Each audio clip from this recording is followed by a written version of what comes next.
Oui, la suite avec vous. Docteur Faya Milimono, l'un des gros problèmes de notre gouvernance, c'est les pouvoirs exorbitants du président de la République. Très bonne question. Vous, dans votre mémorandum, qu'est-ce que vous proposez pour réduire ces attributions et renforcer le pouvoir du Parlement? Et l'autre chose, vous avez proposé aussi... Ça touche à la question du régime déjà. Voilà, et vous avez aussi... Quel type de régime pour notre pays? Quel type de régime? Et vous proposez aussi un vice-président.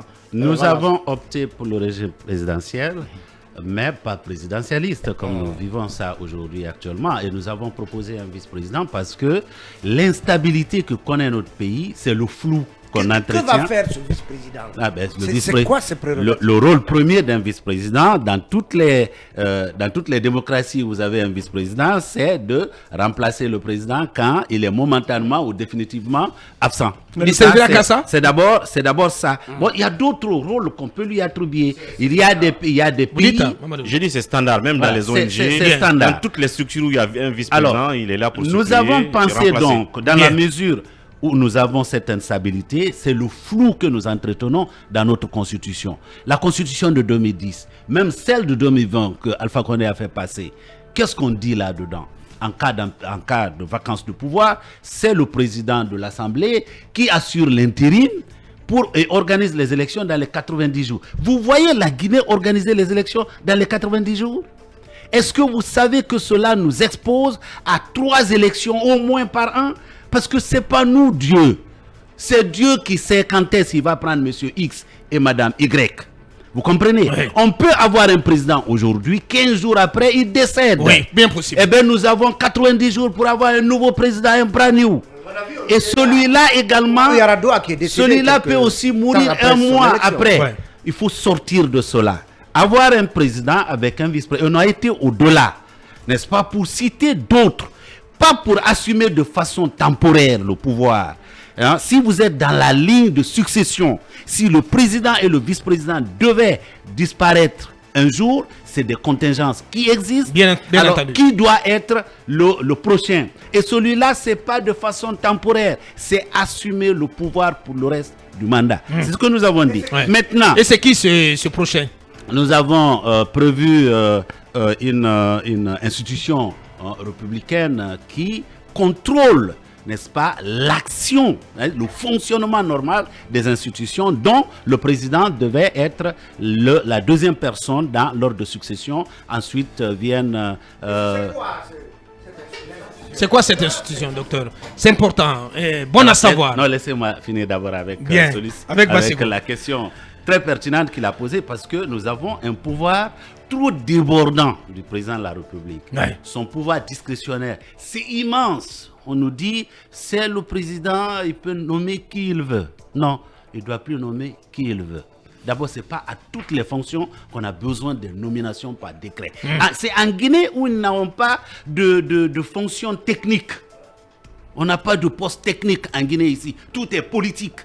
On nomme les directeurs nationaux, n'est-ce pas, les directeurs préfectoraux de l'éducation. Hier, on a nommé un directeur communal de l'agriculture à Kaloum. J'ai posé la question à Talibé. Qu'est-ce qu'on cultive à Kaloum? Est-ce qu'il y a de l'agriculture à Kaloum? On fait de l'agriculture à Kaloum? Si nous voulons... L'agriculture, est-ce qu'on fait de l'agriculture? Il faut que nous fassions le discours. Directeur communal de l'agriculture de Kaloum. Il faut que nous fassions le distinguo. Allez-y, docteur. Entre les postes qui sont de nature politique que le président de la République peut proposer, et nous avons prévu qu'il se limite à la proposition, mais que pour que la personne prenne fonction, il faut que la représentation du peuple vérifie la compétence de la personne, n'est-ce pas, son expérience et surtout son intégrité. Bien. Parce qu'aujourd'hui, on nous recycle n'importe qui, on dit c'est le pouvoir discrétionnaire, c'est le président. Non, non, non. Le fait d'être président, vous ne devez pas le propriétaire du pays. Ouais. Non, vous ne devenez pas le propriétaire. Vous n'avez pas le titre foncier du pays pour reprendre. Justement. Donc, il faut commencer par distinguer tous les postes techniques qui doivent faire l'objet de compétition par CV. Pour rappel la candidature. Par exemple, les directeurs préfectoraux de ceci ou de cela, c'est des postes techniques. On n'a pas besoin de les déranger parce que le président a bougé. Non. Ouais. Alors, au gouvernement, C'est le président de la République qui nous définit la structure du gouvernement en Guinée. Parfois, c'est 35 membres. Ensuite, il crée un gouvernement bis. Comme Alpha Condé le faisait, tous ceux qui l'enlevaient ministre, il les mettait ministre conseiller avec voiture VA, avec etc., etc.